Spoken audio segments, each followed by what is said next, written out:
Dionne Warwick, born Marie Dionne Warwick on December 12, 1940 in East Orange, New Jersey, was nurtured in a family where music was woven into every aspect of life. Her mother, Lee Drinkard Warwick, managed the esteemed gospel group the Drinkard Singers, while her father, Manuel Warwick, supported the family and encouraged a love for the arts. From her earliest memories, Dionne was surrounded by powerful voices, passionate worship, and the deep traditions of African American gospel music. Growing up alongside her sister Dee Dee and her aunt Houston, Dionne experienced a childhood steeped in rehearsals, performances, and church gatherings. These experiences helped her develop discipline and a keen ear for vocal expression. Music was not just entertainment in the Warwick household. It was a way of life, instilling values of faith, resilience, and community. These early influences shaped Dionne's identity and laid the foundation for her extraordinary musical journey, discovering her talent.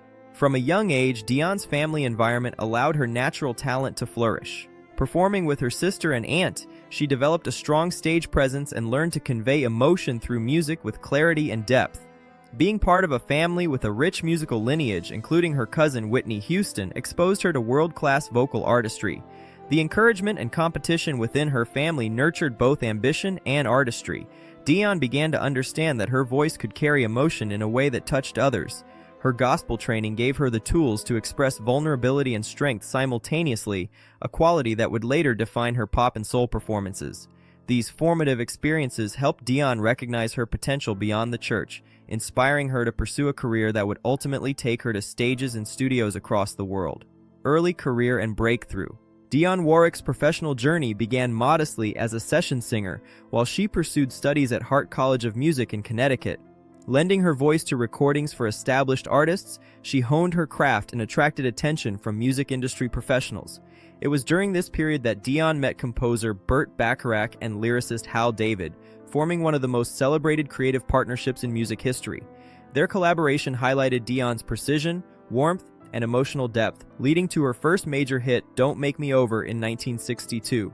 The song introduced her sophisticated yet approachable style, blending emotional resonance with technical mastery.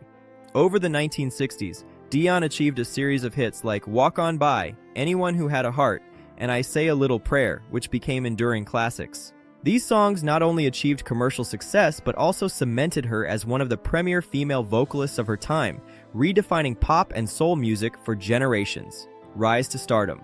Throughout the 1960s, Dionne Warwick emerged as a dominant voice in American popular music. Her smooth mezzo-soprano, emotional clarity, and elegant phrasing made each song memorable. With more than 50 singles on the Billboard charts and over 100 million records sold worldwide, her impact was undeniable. Dionne's music was sophisticated yet relatable, appealing to both casual listeners and devoted fans. While her career flourished, her artistry remained rooted in the gospel and soul traditions of her youth, blending emotional intimacy with technical excellence. Her talent drew admiration from peers and audiences alike, and her collaboration with Burt Bacharach and Hal David produced songs that became cultural milestones. The combination of her vocal gift, stage presence, and ability to convey genuine emotion ensured that Dionne Warwick would not merely be remembered as a successful singer, but as an artist whose work resonates across decades. Career evolution in the 1970s and beyond. In the 1970s, Dionne Warwick's career continued to evolve with changing musical trends. Signing with Warner Brothers and later Arista Records, she experienced a resurgence under Clive Davis's guidance. Hits like I'll Never Love This Way Again and Deja Vu earned her new Grammy Awards and reinforced her versatility and staying power. Dionne seamlessly crossed genres, moving from pop to soulful ballads, collaborating with leading artists, and exploring new creative directions. Her ability to adapt without compromising her signature emotional expression distinguished her from her peers. Beyond chart success, Dionne maintained her reputation as a consummate professional with a voice that carried authenticity and intimacy. This period demonstrated her remarkable capacity to remain relevant while honoring her roots, bridging generations of listeners with the same warmth and sophistication that defined her early work.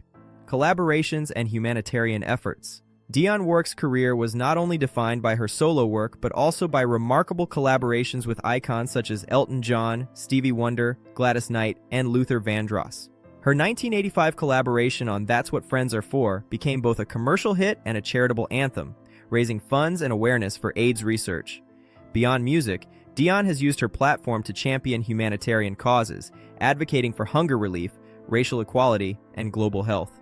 Appointed as a United Nations Global Ambassador for the Food and Agriculture Organization, she traveled extensively to raise awareness about food security. Through these efforts, Dionne demonstrated that her artistry extended beyond the stage.